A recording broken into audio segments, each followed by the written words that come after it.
ମୁଁ ଆପଣଙ୍କୁ କହିଥିଲି ଆମ ସରକାରରେ ମୋହନ ମାଝୀଙ୍କ ସରକାରରେ ଲୋକଙ୍କୁ ଯେପରି ଭାବରେ ନ୍ୟାୟ ଦେବା ତା ସହିତ ଆମେ ଗୋମାତାଙ୍କର ସୁରକ୍ଷା ଗୋବଂଶ ବୃଦ୍ଧି এই ଦିଗରେ ମଧ୍ୟ ଆଜି ଆମ ସରକାର କାମ କରୁଛନ୍ତି। ଆମର ପ୍ରିୟ ମୁଖ୍ୟମନ୍ତ୍ରୀଙ୍କ ନିର୍ଦ୍ଦେଶରେ ବର୍ତ୍ତମାନ ଆପଣ ଦେଖୁଛନ୍ତି ଯୋଉଭଳି ଭାବରେ 5ଟି ଜାଗାରେ ଆପଣଙ୍କର ମୟୂରଭଞ୍ଜ ବାରିପଦା କେଉଁଝର ପ୍ରତ୍ୟେକ ଜାଗାରେ ଆଜି ଗୋମାଫିଆଙ୍କ ଘରେ ଚଢ଼ଉ କରାଯାଉଛି। ଯୋଉମାନେ ଗୋଚାଲନରେ ଲିପ୍ତ ଅଛନ୍ତି ଯୋଉ ଗୋମାଂସ ବ୍ୟବସାୟ କରୁଛନ୍ତି ସେମାନଙ୍କୁ କୌଣସି ପ୍ରକାର ଛଡ଼ାଯିବ ନାହିଁ ଏବଂ ଦୃଢ଼ କାର୍ଯ୍ୟାନୁଷ୍ଠାନ ସେମାନଙ୍କ ବିରୁଦ୍ଧରେ ନିଆଯିବ। ତେଣୁ ଆଗରୁ ମଧ୍ୟ ମୁଁ କହିଥିଲି ଆମ ସରକାର ଗୋମାତାର ସୁରକ୍ଷା ଦେବା ପାଇଁ ପ୍ରତିଶ୍ରୁତିବଦ୍ଧ ରହିଛି। ତେଣୁ ଆପଣମାନଙ୍କ ଜରିଆରେ ମୁଁ କହିବାକୁ ଚାହୁଁଛି ଯୋଉମାନେ ଏଥିରେ ଲିପ୍ତ ଅଛନ୍ତି ସେମାନେ ତୁରନ୍ତ ଏଥିରୁ ନିବୃତ୍ତ ହୁଅନ୍ତୁ, ନହେଲେ ସେମାନେ ଜେଲର ଚାରିକାନ୍ଥ ଭିତରେ ରହିବା ପାଇଁ ପ୍ରସ୍ତୁତ ହେଇଯାଆନ୍ତୁ।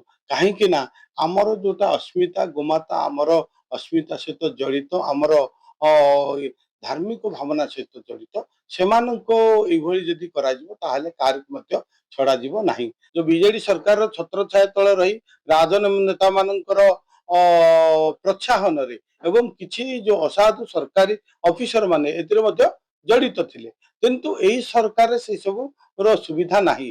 ତେଣୁ ସେମାନଙ୍କୁ ଆମେ ଚେତାବନୀ ଦଉଛୁ ଯେ ତୁମେ ଯାହା କରିଥିଲ କରିଛ ଗୋମାତା ପ୍ରତି ଅତ୍ୟାଚାର କରିଥିଲ ଏବେ ସେଥିରୁ ସୁଧୁରି ଯାଆନ୍ତୁ, ନହେଲେ ଏଥିରୁ ତ ଆପଣମାନଙ୍କୁ ନିବୃତ୍ତ ହବ ନାହିଁ। ନିଶ୍ଚିତ ଭାବରେ ଯୋଉମାନେ ଏଥିରେ ଜଡ଼ିତ ରହୁଛନ୍ତି କୌଣସି ପ୍ରକାର ତାଙ୍କୁ ଛଡ଼ାଯିବ ନାହିଁ, ଦୃଷ୍ଟାନ୍ତମୂଳକ ପଦକ୍ଷେପ ନିଆଯିବ, କାର୍ଯ୍ୟାନୁଷ୍ଠାନ ଗ୍ରହଣ କରାଯିବ। ନାଇଁ ଆପଣମାନେ ଦେଖନ୍ତୁ ଏବେ ଯୋଉମାନେ ଏଇଭଳି କାର୍ଯ୍ୟରେ ଲିପ୍ତ ଥିଲେ ଆମର ଯୋଉ ରହିଛି କାଓ ସ୍ଲଟର ଯୋଉ ନିୟମ ରହିଛି ସେଥିରେ ମଧ୍ୟ କିଛି ପରିବର୍ତ୍ତନ ଆମେ ଆଣିବାକୁ ଯାଉଛୁ ଏବଂ ଯୋଉମାନେ ଏସବୁ ଧନ୍ଦାରେ ଲିପ୍ତ ରହୁଛନ୍ତି ଆକ୍ଚୁଆଲି କଣ ହଉଥିଲା ଗତ ତଳ ଦିନରେ ସେମାନଙ୍କର ଯୋଉ ତଳ ସରକାର ସାହସ ବଢି ଯାଇଥିଲା, ଦିନ ଦ୍ୱିପହରରେ ଗୋଚାଲାଣ କରୁଥିଲେ। ତେଣୁ ସେଇ ଏଇଭଳି ଯୋଉ ତାଙ୍କର ସାହସ ବଢିଥିଲା ଆଜି ଆମେ ଦୃଢ ହସ୍ତରେ ତାକୁ ଦମନ କରୁଛୁ।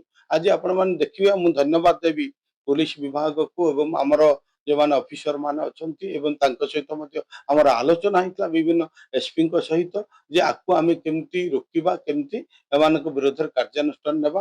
ଆଜି ପାଞ୍ଚଟି ଜାଗାରେ ଆପଣମାନେ ଦେଖୁଛନ୍ତି ଚଢ଼ଉ କରାଯାଉଛି ଏବଂ ସେମାନଙ୍କର ଯାହା ସମ୍ପତ୍ତି ଥିଲା ତାକୁ ମଧ୍ୟ ଆମେ ସିଜ୍ କରିଛୁ, ଜବ୍ତ କରିଛୁ ବର୍ତ୍ତମାନ। ତେଣୁ ଆଗକୁ ଆହୁରି ଦୃଢ଼ କାର୍ଯ୍ୟାନୁଷ୍ଠାନ ନେବା ପାଇଁ ବ୍ୟବସ୍ଥା କରାଯାଉଛି। ନିଶ୍ଚିତ ଭାବରେ ସରକାର ଉପରେ ଚିନ୍ତା କରୁଛନ୍ତି ଆହୁରି କଠୋରରୁ କଠୋର କେମିତି ଆମେ କାର୍ଯ୍ୟାନୁଷ୍ଠାନ ନେଇପାରିବା, ଆଇନରେ କିଛି ପରିବର୍ତ୍ତନ ହେଇପାରିବ ଯାହା ଫଳରେ କି ଗୋ ମାଫିଆ ମାନଙ୍କର ଗୋଟେ ଭୟ ରହିବ। ଯୋଉ ଗୋମାତା ମାନଙ୍କୁ ନେଇକି ନିର୍ମମ ହତ୍ୟା କରୁଛନ୍ତି ବା ଯୋଉ ଗୋମାଂସ ଚାଲାଣ କରୁଛନ୍ତି ସେମାନଙ୍କ ଉପରେ ରୋକ ଲାଗିବା ପାଇଁ ସରକାର ଆହୁରି ଦୃଢ଼ କାର୍ଯ୍ୟାନୁଷ୍ଠାନ ନେବା ପାଇଁ ଚିନ୍ତା କରୁଛନ୍ତି।